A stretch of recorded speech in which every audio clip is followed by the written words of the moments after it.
Mais le vote utile, que dis-je? Le vote efficace de la gauche désormais.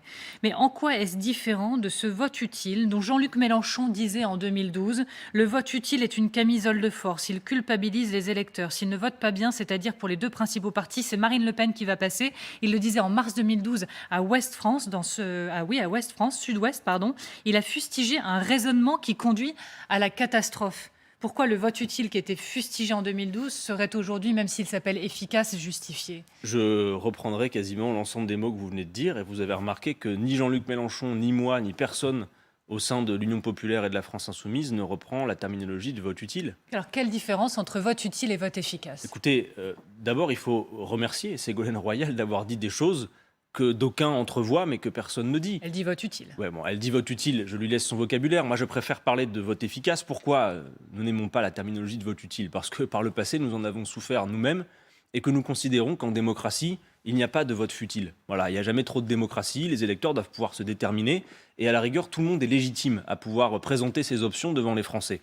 Non, en quelque sorte, derrière le choix sémantique, ce que dit Ségolène Royal, c'est il y a quelqu'un qui fait une campagne qui est solide, qui a un programme, qui a des équipes, qui mène une campagne qui est en dynamique. Si la gauche ne veut pas rester spectatrice du second tour ou participer à une réélection de M. Macron qui serait en quelque sorte une formalité administrative, elle a une option, c'est le bulletin de vote Jean-Luc Mélenchon. Au-delà de Ségolène Royal, est-ce que vous sentez que ça fonctionne? Est-ce que vous sentez qu'on tape à votre porte, que des socialistes ou des élus de gauche sur le terrain? D'abord, une chose qu'il faut aussi dire, c'est que quand Ségolène Royal fait cette sortie pour dire le bien qu'elle pense de la campagne de Jean-Luc Mélenchon et l'efficacité de ce vote, les socialistes tirent de barrage, lui tirent à vue dessus et s'en offusquent. Par contre, vous avez vu que quand aujourd'hui on apprend que Mme Guigou ou Mme Touraine rejoignent Emmanuel Macron, les socialistes qui rejoignent Emmanuel Macron, on ne voit pas de tir de barrage ni de réaction publique de la part des socialistes. Ça, c'est assez étonnant. On va y revenir. Mais au-delà de Ségolène Royal, est-ce que vous sentez que sur le terrain, ou même des élus, tapent à votre porte en ce moment, il se passe quelque chose? Est-ce que ce vote efficace, il est concrètement entendu? Alors, d'abord, deux choses. Vous avez vu, là, je sors à l'instant d'une réunion de ce fameux Parlement de l'Union populaire. Vous avez là-dedans des femmes et des hommes, toujours plus nombreuses, plus nombreux, dont plus de la moitié d'entre eux ne sont pas membres du mouvement La France Insoumise et n'ont pas l'intention de l'être.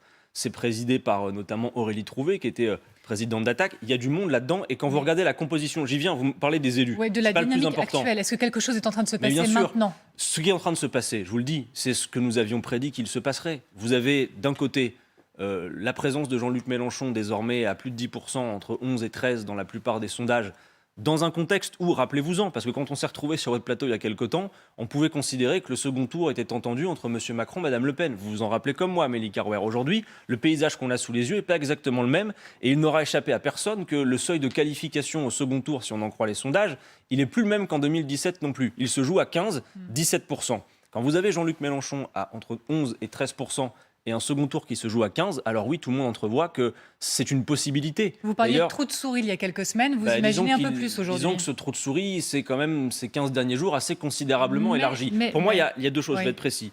Il y a d'une part le fait que des électeurs de gauche qui ont envie d'en finir avec le quinquennat de M. Macron et que la dispersion, même s'il y a moins de candidats que dans les éditions précédentes, il faut le dire, vont se déterminer en fonction, en effet, de l'efficacité du vote, d'une part. La deuxième chose, celle sur laquelle nous comptons le plus, c'est l'accroissement de la participation populaire. Et ça me permet de dire, puisque je suis à l'antenne, à celles et ceux qui nous entendent, que vous avez jusqu'au 4 mars, c'est bientôt, pour vous inscrire sur les listes électorales. Vous avez 11 à 13 millions de personnes. On allait en parler, mais on va y aller maintenant. Inscrites. Vous lancez une grande opération, vous, la France Insoumise, à partir de demain, pour pousser les Français à s'inscrire sur les listes électorales. Mais le gouvernement aussi a annoncé cette semaine un plan pour les inscriptions, avec dès le 25 février des initiatives, des vidéos, etc.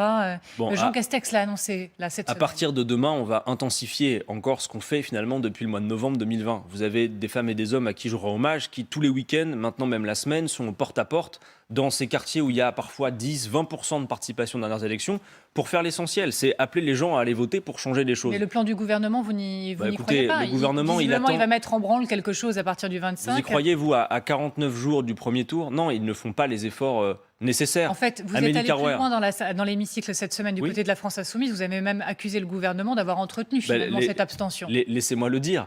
En effet, quand vous avez 11 à 13 millions de personnes qui, dans ce pays, ne sont pas ou mal inscrites sur les listes électorales, c'est-à-dire quelque chose comme un quart du corps électoral possible, et qu'on ne voit pas le gouvernement ou l'État, depuis des semaines, des mois, déployer tous les efforts nécessaires pour que la participation augmente, on peut se poser la question. Pourquoi ? Et une partie, pour aller au bout de votre réflexion, pourquoi il ferait une ça ? partie de la réponse tient au fait qu'on sait que l'accroissement de la participation profite à certains et pas à d'autres. Enfin, on connaît la sociologie de l'abstention. C'est d'abord, et je m'adresse à eux, les jeunes, les ouvriers, les employés. Il ne s'agit pas de leur faire la leçon, hein. Souvent, ce qu'ils nous disent s'entend tout à fait. Des promesses non tenues. Oui, il y en a eu des promesses non tenues. Nous n'avons jamais gouverné ce pays.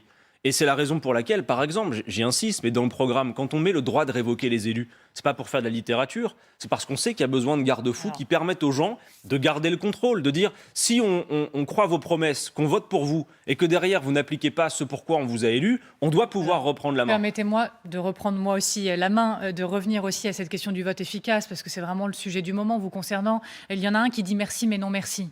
C'est Fabien Roussel. Il dit plaider pour le vote utile ou efficace, donc c'est se priver de voter pour les idées dont on se sent le plus proche. Fabien Roussel, vous avez regretté cette semaine de ne pas être côte à côte dans cette élection. Et il vous reclaque un peu la porte au nez. Je vais vous en parler, mais pour être bien clair, je propose qu'on conclue sur la discussion qu'on avait sur la question de l'abstention d'abord. On parlera de... pas laisser conclure sur mon vote efficace. Juste pour dire une chose, il est à peu près certain que les électrices, les électeurs de M. Macron ont déjà mis leur réveil matin pour le 10 avril. D'accord ? Ils vont en reprendre pour 5 ans. Parce que M. Macron, on va en parler après, a redistribué beaucoup aux plus riches de ce pays. Non mais c'est important. Et donc à toutes celles et ceux qui croient que voter ne sert plus à rien. Oui. Ben, je leur dis, vous savez, les électeurs de M. Macron, ils vont y aller. Et ils savent pourquoi ils y vont. Donc si vous croyez que ça ne sert à rien, regardez-les eux faire. Ils y vont, ils savent pourquoi ils y vont pour défendre des intérêts. Donc aujourd'hui, vous avez un candidat qui propose véritablement de tout changer, de passer à la 6ème République, de partager les richesses, de s'employer à faire la bifurcation écologique. Il faut se saisir de cette occasion. Donc, vous inscrire sur les listes électorales et faire en sorte qu'on se regroupe autour de cette candidature qui fait que dans 49 jours, on peut y arriver. Vous savez, comme on veut justement parler d'emploi et d'économie, permettez-moi justement de continuer d'avancer comme je finis juste sur Fabien Roussel, c'est important pour l'électorat, puis il commence à monter aussi dans les sondages. Il vous dit non, en gros, à ce vote efficace, ce vote utile, encore une fois, c'est se priver de voter pour les idées dont on se sent le plus proche. Je voulais juste répondre à ça, comme ça, après on avance, mais... Écoutez, je vais être très clair. Les communistes sont des amis. 85 à 90, sinon plus, % de nos votes à l'Assemblée nationale sont communs. Comme beaucoup d'électrices et d'électeurs, j'ai du mal à comprendre que ce qui a été possible entre nous, non sans un certain succès d'ailleurs en 2012 et en 2017, 2012 Jean-Luc Mélenchon fait près de 12%, 2017 près de 20%, dans le cadre d'une alliance avec le Parti communiste français, j'ai du mal à comprendre que ce qui était possible hier ne le soit plus aujourd'hui. Plus encore même, Amélie Carrère. Quand vous avez le contexte qu'on vient de décrire, un Jean-Luc Mélenchon entre 11 et 13% dans les sondages, un seuil de qualification au second tour à 15-16, et un Fabien Roussel qu'aujourd'hui on donne à 3-4%. La question est posée aujourd'hui. Si à cette heure, nous étions dans la même configuration qu'en 2017, nous serions d'ores et déjà donnés au second tour. Est-ce qu'il y a ne serait-ce qu'un contact ou des discussions en ce moment pour essayer d'évoquer ce Écoutez, point ? moi je comprends, j'ai même une forme d'admiration pour la fierté communiste. On doit beaucoup, l'histoire sociale de ce pays doit beaucoup à ce parti. Je pense que Fabien Roussel est en train de vivre sans doute les meilleures années de sa vie, mais ce qui compte dans les prochaines semaines, c'est les 5 prochaines années de la vie du pays. Alors en effet, les choses devraient encore être possibles. Maintenant, je vous dis aussi que Fabien Roussel, malheureusement, je le regrette, déploie beaucoup d'énergie pour se singulariser, en quelque sorte, et parfois même, dans les discours qu'il peut porter, donne l'impression de vouloir creuser un fossé qu'il n'est pas nécessaire de creuser entre nous. Regardez par exemple la question du nucléaire, mais la question du nucléaire, elle a été... Ça peut être un non-sujet. C'est-à-dire qu'à 2 reprises, dans les 2 dernières échéances, 2012-2017, nous étions ensemble, et pour autant, Jean-Luc Mélenchon et moi étions partisans de la sortie du nucléaire, et les communistes non. On avait réglé ça par le référendum, donc c'est toujours possible. La main tendue, reste à voir s'il la saisira. Mais la question qui lui est posée, encore une fois, sans animosité et sans acrimonie, c'est que Fabien Roussel, Yann Brossat, que j'ai entendu l'autre jour sur votre plateau, tenait un discours totalement inverse en 2017. Il disait en effet, c'est même Yann Brossat qui sur votre antenne, je crois, parlait de vote efficace pour Jean-Luc Mélenchon. Donc je dis simplement, mes camarades, quand vous voyez la configuration sondagière aujourd'hui, oui, la question de l'accès au second tour de ce bloc populaire est posée. Alors après, pour le reste, et comme Jean-Luc Mélenchon l'a dit, et donc je le répète sur votre antenne, si nous arrivons à nous qualifier au second tour, de toute façon, Jean-Luc Mélenchon l'a dit, dès le soir du premier tour, nous ferons la proposition à toutes celles et ceux qui le voudraient de venir gouverner avec nous, quel qu'ait été leur vote, puisqu'alors on saura pour appliquer quel programme, celui-ci, si les Français l'ont choisi. Vous avez un autre sujet, c'est que du côté d'Emmanuel Macron, on se voit bien être aussi le vote utile de la gauche. Olivier Véran, sur cette antenne ce matin au grand jury, interrogé Monsieur sur Macron, le vote utile de la gauche. Non, mais on avance. Quand Olivier Véran dit quand on est à gauche, voter Mélenchon, c'est pas le vote utile, c'est le vote futile. Bon, et vous avez vous-même cité les ralliements d'anciens ministres socialistes qui leur permet d'alimenter le fait que plus que ça, il serait le vote utile potentiellement de gauche. Et certaines, vous avez vu les articles qui commencent à fleurir sur le fait que potentiellement une partie des électeurs de gauche pourrait se réfugier vers lui. Non mais, pardon, mais ça va peut-être nous faire anticiper aussi sur vos sujets d'après. Et donc, je vais y aller que à tâtons. Mais comment peut-on considérer comme de gauche le bilan d'un homme qui est responsable notamment d'une situation qui fait qu'aujourd'hui, dans ce pays, 5 personnes, 5 milliardaires, possèdent autant que 27 millions de Français. On va parler du front de l'emploi, parce que derrière la propagande du gouvernement, il y a toujours 6 millions de chômeurs au compteur, toutes catégories confondues. Donc la politique de M. Macron, qui a fait des chômeurs les responsables de leur chômage avec la réforme de l'assurance chômage, qui est allé prendre 5 € d'APL à celles et ceux qui en avaient le plus besoin, mais qui par contre a distribué à plein à celles et ceux qui avaient le plus. Enfin, franchement, je dis à des femmes et des hommes qui se définiraient comme de gauche, si vous avez l'intention de voter pour cet homme, pour en reprendre pour 5 ans de plus, pour faire la réforme des retraites et tout le reste, c'est que vous avez perdu votre boussole. Vote utile, vous réagissez comment à ces propos d'Olivier Véran ? Bon, c'est du niveau d'Olivier Véran quand il va sur d'autres terrains que les siens. Je crois que c'est de bas étage. Et puis je redis qu'il n'y a jamais de vote futile et qu'aujourd'hui, les femmes et les hommes qui, précisément parce qu'il parlait des gens de gauche, ont envie que ça change dans ce sens-là, dans le sens de plus de partage, dans le fait d'éradiquer la pauvreté, dans le fait de s'employer à traiter des problèmes, mais que le gouvernement a été incapable de traiter. La France est à la remorque de tous ses objectifs en matière de changement climatique. Donc, qui peut croire qu'il y aurait quelque utilité que ce soit pour relever les grands défis qui sont devant nous à reprendre pour 5 ans de cette soupe qu'on a eue d'Emmanuel Macron? Non, il faut en finir, au contraire. Il faut pouvoir être candidat. 370 parrainages, je crois, au dernier comptage. C'est toujours ça pour vous ? Oui, les derniers comptages du Conseil constitutionnel, c'est 370, ce qui fait que sans faire de grands calculs savants, il nous en manque 130. Et qu'à cette heure, eh bien, le travail continue, parce que ça n'est pas simple et que rien n'est dit par avance. Vous pourriez faire appel, et est-ce que vous commencez déjà à être en contact avec lui, à François Bayrou et sa banque des parrainages démocratiques ?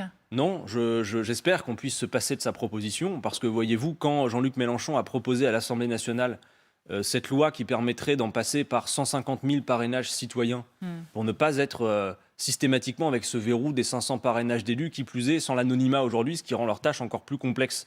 Eh bien, les élus du MoDem n'ont pas voté avec nous. Donc, si vraiment ils voulaient faire en sorte de déverrouiller ce système, qui franchement est obsolète aujourd'hui, ils auraient pu le faire à cette occasion. Ils ne l'ont pas fait. Mais vous n'excluez pas totalement d'y avoir recours si vraiment vous n'y arrivez pas. Je préférerais qu'on se débrouille sans y avoir recours, et c'est pour ça que nous sommes toujours à la tâche à l'heure où je vous parle, et que plus que d'être à la tâche, je profite de l'occasion pour redire aussi, s'il y a des élus derrière leur téléviseur, que parrainer un candidat à l'élection présidentielle, ça ne vaut pas un soutien politique, d'une part, et que deuxièmement, ce droit que vous avez, cette possibilité, vous ne l'avez pas demandé, mais la démocratie de notre pays en a besoin. Donc il faut en effet parrainer les candidats qui aujourd'hui n'ont pas leur parrainage. Éric Zemmour devrait-il les avoir ? Selon lui, ne pas obtenir les 500 parrainages serait le révélateur d'un dévoiement de cette procédure de parrainage. Et il dit, une élection sans lui, mais aussi sans Marine Le Pen ou sans vous, rendrait l'élection illégitime. Vous êtes d'accord avec ça, avec lui ? Je le crois, oui. Et au-delà du fait de savoir si c'est M. Zemmour, Mme Le Pen ou n'importe qui d'autre, l'étape des parrainages d'élus ne peut pas être instrumentalisée comme un moyen de faire barrage à des candidatures. Ça ne peut pas être un moyen de pression pour empêcher tel ou tel d'y arriver. Je veux dire, c'est pas comme ça que ça peut fonctionner. Vous avez vu dans notre dernier rolling, vous savez, le sondage roulant de LCI avec l'IFOP tous les jours, que Éric Zemmour, encore une fois, j'y mets toute la prudence nécessaire. C'est un sondage quotidien, il y a des marges d'erreur, etc. Mais vous avez vu cette dynamique à droite avec Éric Zemmour qui, là, est passé devant Marine Le Pen et Valérie Pécresse. Comment vous regardez ce qui se passe du côté de cette bataille à droite de la droite ? Et cette dynamique, c'est ce que disent certains pour Éric Zemmour en ce moment. Ce qui se passe, d'abord, les concerne. Premièrement, moi, ce que je vois d'un mauvais œil, c'est le fait que la droite républicaine aille maintenant reprendre des termes qu'on ne lui connaissait pas par le passé. Quand j'ai entendu, comme vous, Valérie Pécresse parler de grand remplacement et toutes ces foutaises, je m'inquiète, en effet. On préférait avoir en face de nous une droite républicaine qui tienne bon sur ses positions, comme on a pu le connaître par le passé. Du reste, je vais vous dire une chose, plus que les affaires internes de la droite et de l'extrême droite de ce pays. Ce qui m'intéresse, moi, c'est de voir que, par exemple, la semaine dernière, Mme Le Pen a annoncé qu'elle renonçait à la retraite à 60 ans. Alors que, quelques jours auparavant, un sondage du journal du dimanche affirmait que 71% des Français, et je crois qu'ils ont raison, souhaitent le retour de la retraite à 60 ans. Alors, désormais, c'est assez clair, en fait. Si vous retirez du discours de M. Zemmour, de Mme Le Pen et même parfois de Mme Pécresse tout ce qui concerne l'identité, les musulmans, qu'ils stigmatisent bien souvent, ou l'immigration, si vous retirez ces thèmes avec lesquels ils essayent de saturer le débat, et qu'il vous reste notamment leurs propositions économiques, en fait, vous trouvez des nuances d'Emmanuel Macron.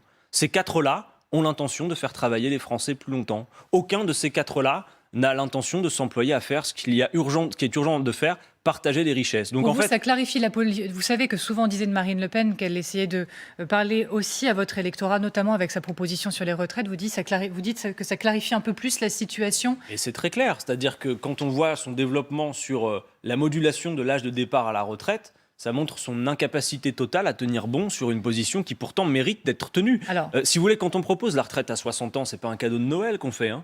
Pourquoi la retraite à 60 ans? Parce que la productivité a beaucoup augmenté, parce que les richesses produites ont beaucoup augmenté et sont très mal réparties, et parce qu'on sait qu'on peut financer sans grande difficulté le fait d'offrir à chacun, à chacune, de partir à la retraite à un âge décent. Amélie Carouer, quand vous voyez que l'espérance de vie en bonne santé recule régulièrement, clairement, quand vous savez aussi l'espérance de vie qui n'est pas la même, je crois que c'est 13 années entre un cadre, 6 années entre un cadre et un ouvrier, 13 années entre les plus riches et les plus pauvres, oui, vous vous dites qu'il faut pouvoir partir à un âge digne. Ça coûte seulement 2 points de la richesse nationale à consacrer en plus aux retraites.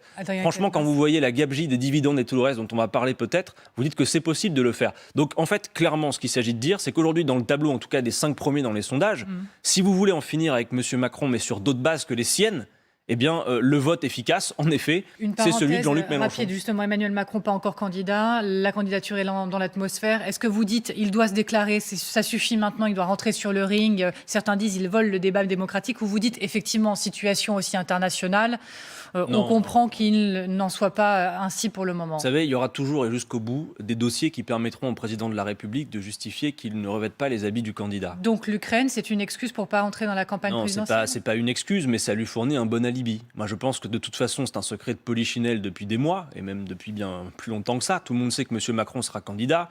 Il n'y a aucun secret. Donc qu'attend-il pour descendre dans l'arène? Je crois qu'en réalité, M. Macron veut éviter le plus possible les jours et les semaines où il va devoir affronter son bilan, qui est désastreux, et que nous savons mettre à jour devant les Français. Bilan désastreux. On va en parler, Amélie Carouer. Ouais, oui, ça pose un problème démocratique, je veux m'arrêter là-dessus, Oui. que le président de la République, en quelque sorte, dans cette idée qu'il est un monarque absolu dont l'élection serait une formalité administrative, ne descende pas dans l'arène. Par ailleurs, le personnage en tant que tel, on le connaît plutôt comme aimant la bagarre politique et le panache. Mais donc qu'attend-il? Et j'espère qu'il participera au débat. Parce que le pays a besoin de la confrontation Adrien politique. Quatennens, mais certains disent il y a une situation diplomatique qui est extrêmement tendue. Et alors quoi? Il serait malvenu. Et donc on signe un papier en bas candidat. duquel on dit M. Macron repart pour 5 ans? Non, il y a une élection. Et M. Macron, il vole cette élection. Mais M. Macron, comme candidat, n'a pas plus de pouvoir que les autres. Et son statut de président de la République ne lui donne pas d'autres statuts comme candidat. Il est dans l'isoloir et devant les autres candidats, il est un candidat comme les Vous autres. parliez de son bilan. Oui. Le bilan, vous disiez, le bilan, il est mauvais. Cette semaine, il y a eu la forte baisse du chômage au 4e trimestre à 7,4%.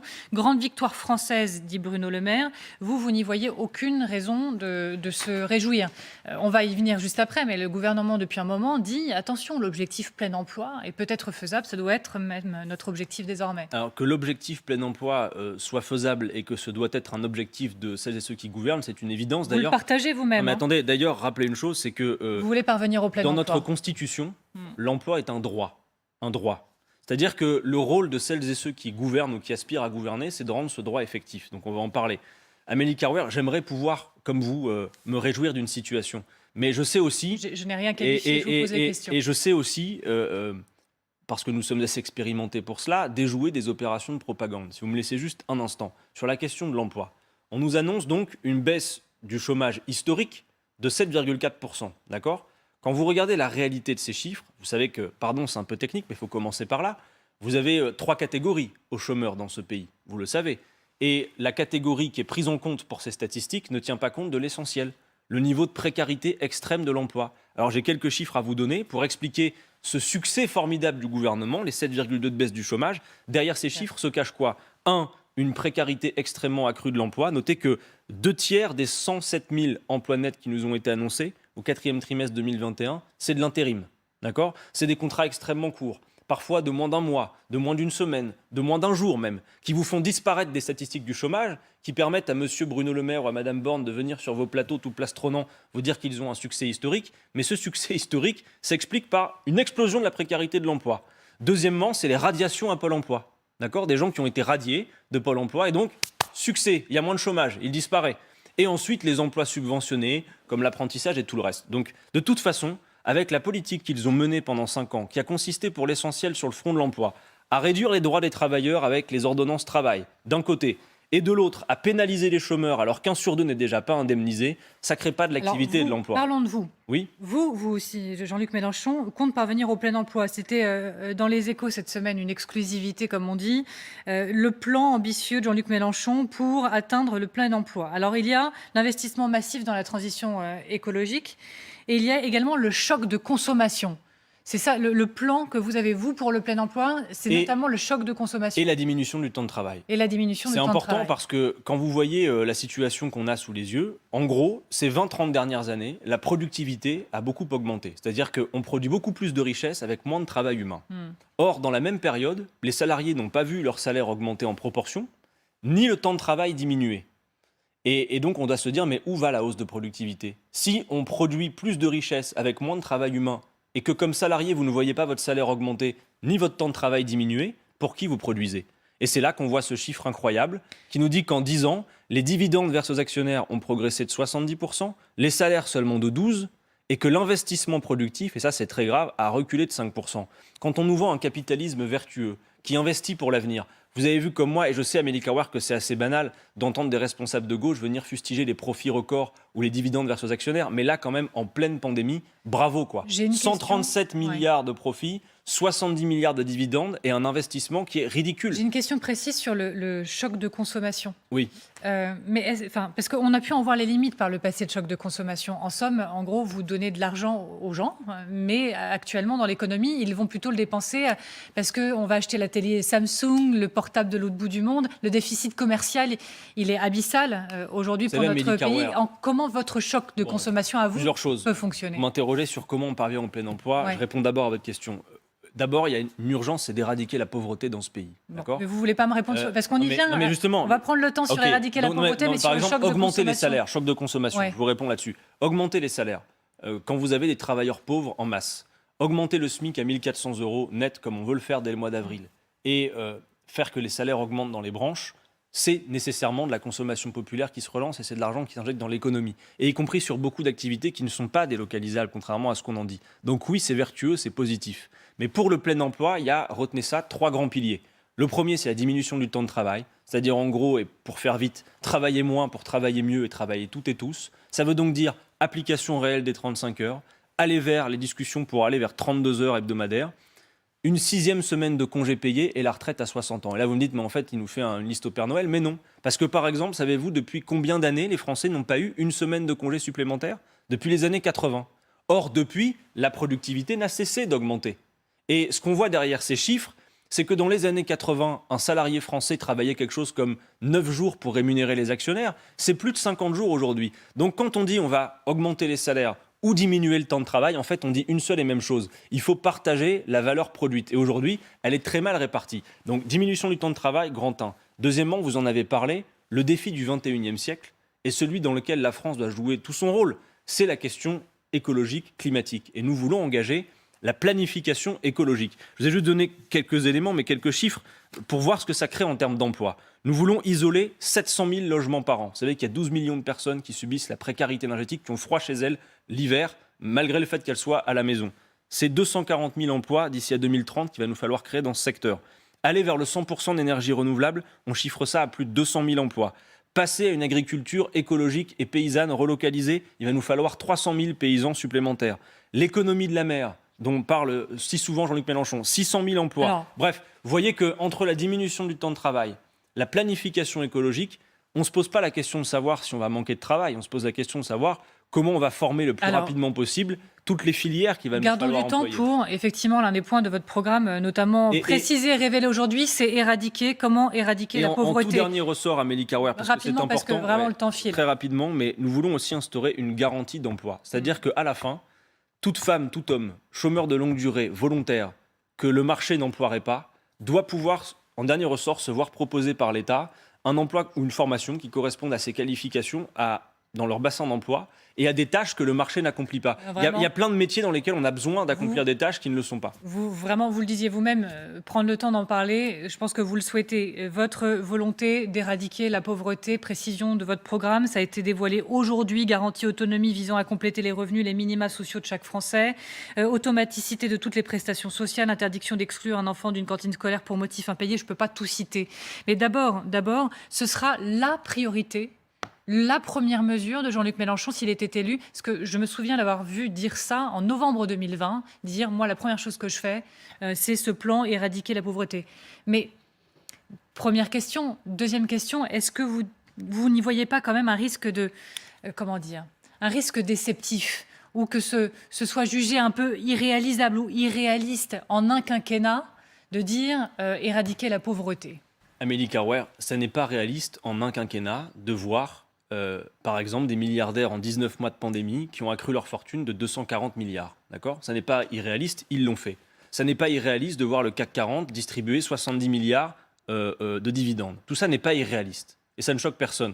Donc, fixer comme priorité de dire un grand pays comme la France, qui produit plus de 2300 milliards d'euros de richesse chaque année, a les moyens, à la condition qu'on accepte cette idée en 3 syllabes, partager, de mettre fin à ces situations de pauvreté. Est-ce que vous y croyez en 5 ans ? Parce que même Jean-Luc Mélenchon, dans son meeting de Montpellier très récemment, disait mon programme, c'est un programme de transition parce qu'on ne peut pas tout changer en 5 ans. On va tout mettre en place le plus vite. Par contre, ce que je peux vous dire, oui, c'est que très vite, le SMIC, dès notre arrivée, sera à 1 400 €, que nous allons augmenter les minima sociaux au niveau du seuil de pauvreté. Retenez ça. Si Jean-Luc Mélenchon, si nous gouvernons au mois d'avril, dès que possible, il n'y aura plus personne sous le seuil de pauvreté. Aujourd'hui, c'est 1 063 €. Parce que vous savez, on parle de chiffres, alors on peut les aligner. 10 millions de personnes sous le seuil de pauvreté en France. C'est 400 000 de plus pendant le quinquennat de M. Macron. Et dans la même période, il a réussi à faire que les 500 familles les plus riches ont, elles, doublé leur patrimoine. C'est pas tombé du ciel, c'est la politique de M. Macron, notamment la politique fiscale. 12 millions de personnes, la précarité énergétique, 8 millions qui dépendent de l'aide alimentaire. Donc oui, fixer le cap en disant nous mettrons fin à la pauvreté en assumant le partage, oui. Donc les salaires, la question, c'était le de seuil de savoir, pauvreté. En 5 ans, en combien de temps ? Mais écoutez, c'est difficile à quantifier le plus rapidement possible. Il y a des tas de réformes qui sont déjà prêtes dans les cartons. Vous savez, nos 5 ans à l'Assemblée nationale comme opposition, c'est aussi 5 ans pendant lesquels nous nous sommes préparés à l'exercice du pouvoir. Il y a des projets de loi, plein les cartons, qui sont prêts à être déployés. Vous savez que beaucoup disent dans ces cas-là, d'accord, mais comment vous financez, comment vous chiffrez, surtout à l'ère de la crédibilisation, de la volonté de rassurer peut-être des entreprises. Vous savez, à l'ère où certains ont les yeux rivés sur la dette et des investisseurs qui regardent des trajectoires, est-ce que vous ressentez le besoin de répondre au moins à ces questions de financement et de chiffrage ? Mais nous leur parlons. Vous savez, la semaine dernière, je représentais Jean-Luc Mélenchon devant toute une série d'investisseurs et de patrons. Et je leur dis, je ne suis pas venu en effet vous dire ce que vous attendez que je vous dise et ce que les autres vous ont dit avant moi. C'est-à-dire, ils vous disent ce qu'on vous dit depuis 30 ans. On va baisser les impôts de ceci, de dégréver cela, faire des taux de TVA réduits, etc., etc. Et ça produit quoi ? Ça fait 30 ans qu'on mène cette politique. Résultat, rien ne fonctionne et c'est toujours plus la catastrophe. Ils n'investissent même pas dans les secteurs d'avenir. Donc nous, on leur offre une chose aux entreprises, c'est de la prévisibilité. On va dire, voilà, on fixe quelques objectifs. Par exemple, la règle verte, c'est un défi humain, technique formidable. Il va falloir se retrousser les manches. Ça va créer des perspectives en termes d'emploi et d'investissement, mais pas sur les bases que nous avons aujourd'hui, où c'est la foire aux dividendes et tout le reste. Et puis, je pense qu'un grand pays comme la France, et y compris ces gens-là, doivent être soucieux du niveau des inégalités. Enfin, on ne fait pas ni un pays vertueux ou une économie qui fonctionne avec de tels niveaux. Donc, en effet, ce partage des richesses, nous avons l'intention de le faire. Alors, par exemple, vous me dites comment on finance ? Par exemple, sur la fiscalité. Vous savez, il y a des gens qui se disent « Ah, si Mélenchon arrive au pouvoir, tout le monde va payer énormément d'impôts. » Non, pas tout le monde. Pas tout le monde. Aujourd'hui, dans ce pays, il faut que les gens nous entendent, en proportion de leur richesse, en proportion de leurs revenus, ce sont les plus riches qui paient le moins. Quand les plus riches nous disent « On paye énormément d'impôts », par exemple, M. Bernard Arnault a déjà dit ça, « Je paye beaucoup d'impôts ». Oui, M. Bernard Arnault, vous payez beaucoup d'impôts en volume, mais en proportion de votre richesse, c'est pas grand-chose. Alors que la classe moyenne, elle porte tout l'effort sur son dos. Alors, message grand public, si nous gouvernons ce pays dans quelques mois, avec la réforme fiscale que nous voulons faire, qui va permettre de lisser l'effort entre tout le monde avec les 14 tranches d'impôts, ça produit en effet qui, là, pour le coup, va parler à ceux qui nous entendent. Avec Jean-Luc Mélenchon au pouvoir, tous les contribuables qui gagnent moins de 4 000 € vont payer moins d'impôts. Et si vous me demandez comment on finance, je vous réponds juste sur un point. Du reste, je vous donne rendez-vous le 12 mars parce qu'on va faire une grande émission du chiffrage de notre programme qui va être très précis. Mais par exemple, la garantie d'autonomie que nous voulons financer, c'est-à-dire ce que je vous ai annoncé quand je dis plus personne ne vivra sous le seuil de pauvreté. Il y en a pour 28 milliards. Ben, par exemple, ces 28 milliards, on les récupère avec l'impôt universel qui fait que les personnes qui s'échappent pour des raisons fiscales payent la différence entre ce qu'elles auraient dû payer en France et ce qu'elles vont payer à l'extérieur. Quand on a proposé que tous les jeunes indépendants du foyer fiscal de leurs parents aient une allocation d'autonomie de 1 063 € pour se consacrer à leurs études, on vous a dit comment on le finance. On le redistribue par la taxation de l'héritage maximum à 12 millions. Rendez-vous le 12 mars pour ce qui est pour celles et ceux qui veulent de longues précisions chiffrées, rendez-vous le 12 mars. Un challenge en attendant, il nous reste très peu de temps et j'ai pourtant 2 questions. Je réponds par oui ou non. Non. Allez, on va tenter mieux que ça. Pour EDF, la recapitalisation par le gouvernement, 2,1 milliards, l'État qui volerait donc au secours d'EDF, bonne chose ? Bonne chose que l'État vole au secours d'EDF, mais pas dans les conditions qui ont été données. Parce que ce qui se cache derrière les annonces de Bruno Le Maire, c'est la ressucée du projet Hercule, qui correspond aux volontés de la Commission européenne de démanteler EDF, en faisant en sorte que tout ce qui coûte cher, notamment le nucléaire, ça soit dans l'État, à l'État de le gérer, mais tout ce qui va être profitable va aller au privé. Et ça, nous ne sommes pas d'accord. Nous voulons reconstituer un grand pôle public de l'énergie et sortir l'énergie du marché parce que ça explique largement la hausse des prix que les Français subissent. Renationaliser EDF, aucune option ne doit être écartée. Et ça, c'est Bruno Le Maire qui l'a dit cette semaine. Derrière cette proposition de Bruno Le Maire se cache un loup qui est en fait leur intention de nationaliser ce qui coûte cher. C'est-à-dire l'État va se taper ce qui coûte le plus cher, notamment le nucléaire, qui est une gabegie financière désormais. Et de l'autre côté, les énergies renouvelables et tout ce qui peut rapporter va être privatisé. Donc ça, nous ne sommes pas d'accord. Pour nous, c'est la reconstitution d'un EDF, GDF 100% public et la sortie du marché de l'énergie. Toute dernière question. Dans l'actualité, une randonneuse de 25 ans qui a été tuée par balle dans un accident de chasse. C'était samedi après-midi alors qu'elle se promenait. L'auteur présumé du tir, une chasseuse de 17 ans qui participait à une battue au sanglier. Il faut faire quoi ? Réglementer, interdire même la chasse, week-end vacances, comme l'ont proposé d'autres ? D'abord, avoir une pensée pour la victime et à la rigueur même pour la personne qui s'est tenue responsable de ça. Parce que quand on voit l'âge des 2 personnes concernées, c'est un véritable désastre humain. Mais oui, il faut créer les conditions de pouvoir cohabiter mieux que cela. Et donc, nous, on a fait cette proposition par la voix de mon collègue Bastien Lachaud. On a déposé une loi à l'Assemblée nationale pour l'interdiction, en effet, de la chasse les week-ends et jours fériés, pour que ce genre de risque puisse être au maximum limité. Je vous remercie beaucoup, Adrien Quatennens. Challenge rythmé. Relevé dans la dernière ligne droite. Merci beaucoup d'avoir été avec nous dans toute franchise ce soir. Merci à vous. Donc 12 mars pour le chiffrage du projet. On a aussi retenu et le 6 mars à Lyon pour le prochain gros meeting. Et ben voilà, rendez-vous donné, c'est l'heure du duel. Merci à vous.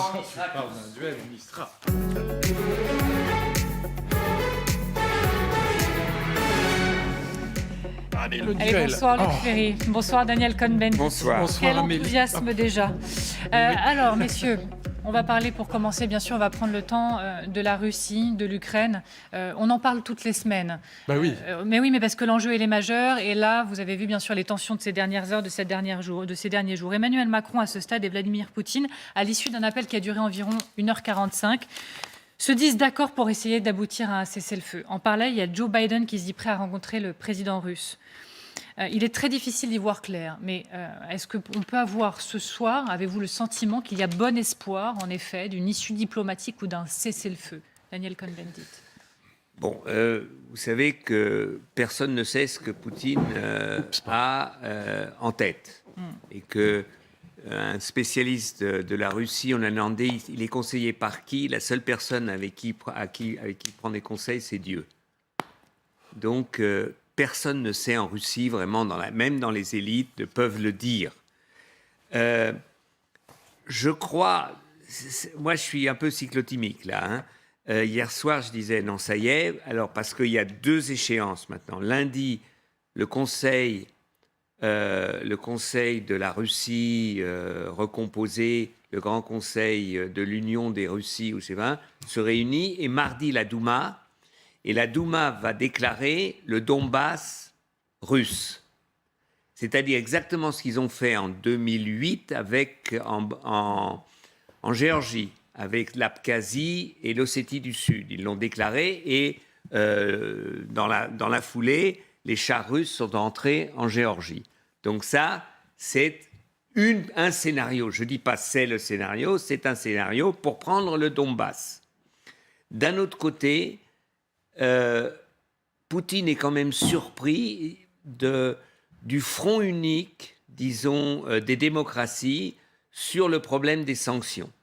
Et du front unique, il n'a pas réussi là à que l'Allemagne, ayant l'intérêt du gaz par exemple, ne suive pas, etc. Donc, je crois qu'aujourd'hui, il est intéressé. Il est intéressé parce qu'il croit encore que par les négociations, il peut arriver à prendre le Donbass. Maintenant, est-ce qu'il a en tête qu'en fait, ce qu'il veut, c'est l'Ukraine, c'est-à-dire neutraliser, non pas militairement avec l'OTAN, mais neutraliser politiquement, qu'il y ait par exemple quelqu'un qui soit beaucoup plus sympathisant de la Russie à Kiev, et s'il veut ça, ça ne marchera pas. Donc, je crois qu'en tout cas, pour l'instant, c'est vrai que les négociations sont encore possibles parce que ni l'un ni les... C'est un bluff des deux côtés, c'est une partie de poker des deux côtés. Et justement, on va prendre le temps d'en parler, de poser les choses, parce que c'est à la fois inquiétant, mais passionnant et riche d'enseignements. Luc Ferry. Sur l'espoir ce soir, potentiellement, de l'issue diplomatique à l'issue, encore une fois, de ces D'abord, je pense que Emmanuel Macron a tout à fait raison de négocier avec la Russie. Il y a des gens qui disent qu'il ne faut pas négocier avec les Russes, on ne négocie pas quand on a un pistolet sur la tempe, etc. Moi, je crois qu'au contraire que Macron a compris qu'on ne se sortirait pas de cette affaire sans négocier quelque chose avec les Russes. Ça, c'est le premier élément, et je pense que là-dessus, il s'en tire plutôt bien. Deuxième élément, contrairement là aussi à ce que disent les anti-Poutine, anti-russes fanatiques, on voit bien qu'il y a une dimension de guerre civile qui n'est pas négligeable.